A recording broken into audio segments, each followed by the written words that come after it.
اچھا کبھی یہ خیال آیا ہے کہ ایک ہی انسان ایک ہی دل کیسے دو بالکل الگ دنیاؤں میں جی سکتا ہے؟ ایک طرف بادشاہوں کی محفل، شاہی شان و شوکت، اور دوسری طرف خدا کے حضور جھکا ہوا ایک عاجز بندہ. کیا یہ ممکن ہے؟ تو آج ہم بات کرنے والے ہیں امیر خسرو کی، اور اسی سوال کا جواب ڈھونڈیں گے ان کی زندگی میں. دیکھیے، امیر خسرو صرف ایک شاعر یا درباری نہیں تھے. نہیں، وہ تو ایک ایسے عاشق تھے، ایک ایسے صوفی جن کی پوری زندگی عشق کی ایک جیتی جاگتی مثال ہے. امیر خسرو کی زندگی کو سمجھنا ہونا تو یوں سمجھیں کہ وہ ایک پل تھے دو کناروں کے بیچ. ایک کنارے پر تھا شاہی دربار جہاں ہر طرف شان و شوکت تھی، اور دوسرے کنارے پر تھی خانقاہ کی سادگی، فقیری اور اللہ کی یاد. تو سوال یہ ہے کہ خسرو نے یہ توازن، یہ بیلنس قائم کیسے کیا؟ ان کا اپنے ایک اصول تھا، بڑا سیدھا سا. وہ کہتے تھے جسم بادشاہ کی خدمت کے لیے، مگر دل ہمیشہ اپنے مرشد کے پاس. دنیا والوں کے لیے شاید یہ ایک پہیلی ہو، لیکن خسرو کے لیے یہی زندگی کی حقیقت تھی. اچھا، تو خسرو کی اس کمال شخصیت کی جڑیں کہاں تھی؟ ظاہر ہے ان کے روحانی سفر میں. تو چلیں دیکھتے ہیں کہ یہ سفر شروع کیسے ہوا تھا. خسرو کی زندگی کی شروعات ہی آپ دیکھیں آزمائش سے ہوئی. بہت چھوٹی عمر تھی، کوئی 8 سال، جب والد کا سایہ سر سے اٹھ گیا. لیکن شاید قدرت کو کچھ اور ہی منظور تھا. یہی وہ وقت تھا جب ان کے روحانی سفر کا بیج بویا گیا. اور پھر زندگی میں وہ لمحہ آیا جب ان کی ملاقات ہوئی حضرت نظام الدین اولیاء سے. اور بس وہ ایک ملاقات ان کی پوری زندگی کا محور بن گئی. اور جب خسرو نے اپنے مرشد، اپنے پیر کے ہاتھ پر بیعت کی نا، تو یہ کوئی عام رسم نہیں تھی. نہیں، یہ تو ایک عہد تھا، ایک وعدہ تھا کہ آج سے میری کوئی ہستی نہیں، میرا کوئی وجود نہیں. جو کچھ ہے وہ مرشد کا ہے. اپنا سب کچھ، لفظی طور پر سب کچھ، انہوں نے اپنے مرشد پر نچھاور کر دیا. اور یہ محبت یک طرفہ نہیں تھی. حضرت نظام الدین اولیاء بھی خسرو سے اتنی ہی محبت کرتے تھے. انہوں نے خسرو کو ایک خاص لقب دیا، ترک اللہ. اس کا مطلب کیا ہے؟ اللہ کا ترک. یعنی وہ انسان جس کا دل اللہ کے عشق میں ایسا ڈوبا ہو کہ اسے دنیا کی کسی چیز کی پرواہ نہ رہے. یہ لقب اپنے آپ میں ایک سرٹیفکیٹ تھا، ان کے روحانی مقام کی گواہی تھی.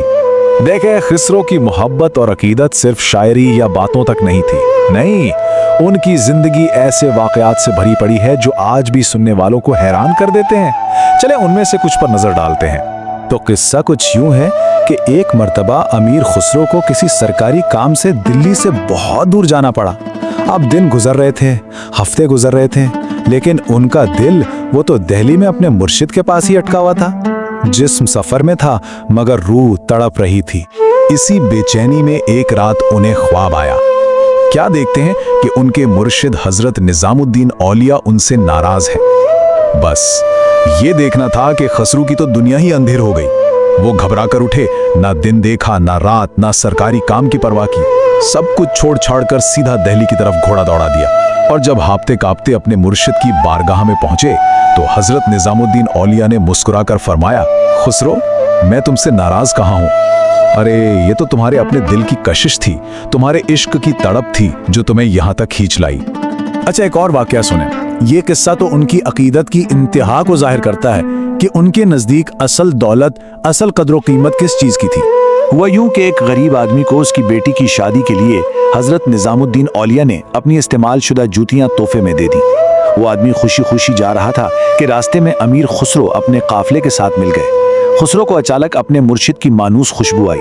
وہ بے چین ہو گئے. ادھر ادھر دیکھا تو نظر اس غریب آدمی پر پڑی جس کے پاس وہ جوتیاں تھی. بس خسرو نے ایک لمحہ بھی نہیں سوچا. اس آدمی سے کہا، یہ میرا پورا قافلہ، یہ سارا مال و اسباب، اونٹ، گھوڑے، سب کچھ لے لو اور بدلے میں مجھے صرف یہ جوتیاں دے دو. سوچیں ذرا، وہ آدمی تو حیران رہ گیا. سودا ہو گیا. خسرو نے وہ جوتیاں اٹھائیں، ادب سے اپنی آنکھوں سے لگائیں، سر پر رکھیں اور سیدھا اپنے مرشد کی خدمت میں حاضر ہوئے. حضرت نظام الدین اولیاء نے مسکراتے ہوئے پوچھا، کیوں خسرو، سودا کیسا کیا؟ مہنگا تو نہیں پڑا؟ خسرو نے کیا خوبصورت جواب دیا. کہا، حضور، بہت سستا خریدا، ارزان خریدم. اگر پوری دنیا کی بادشاہت بھی دینی پڑتی تو دے دیتا. ہر کہانی کا ایک اختتام ہوتا ہے، اور خسرو اور ان کے مرشد کی اس لازوال داستان محبت کا جو انجام تھا وہ ان کی زندگی سے بھی زیادہ اثر انگیز ہے. سال تھا 725 ہجری، یعنی 1325 عیسوی. یہ وہ سال تھا جب امیر خسرو کی دنیا میں ان کی کائنات میں اندھیرا چھا گیا.